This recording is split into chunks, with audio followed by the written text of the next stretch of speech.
வந்திருக்கியா? வளரிய வீசவும் தெரியணும், திரும்பி வந்தா அதை பிடிக்கவும் தெரியும். வளரி வீசுதுல வந்தவன் கெட்டிக்காரன், என் தாத்தனுக்கு தாத்தை, எத்தனுக்கு எத்த, என் கூட்டை ஓ ஓட்டை, வளரி வீரன் மகா கடம்பு வேண்டாம்.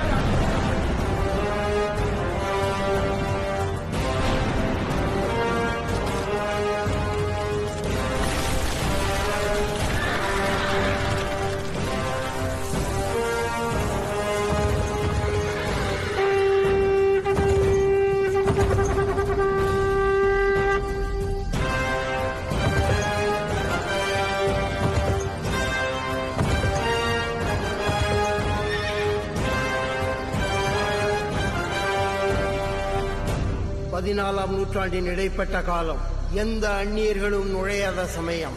முகம் தெரியாதவர்கள் கொடியை ஊன்றி கூடாரம் போட்டிருப்பது தெரிந்து ஆவேசத்துடன் கிளம்பி போனார் கடம்பர்.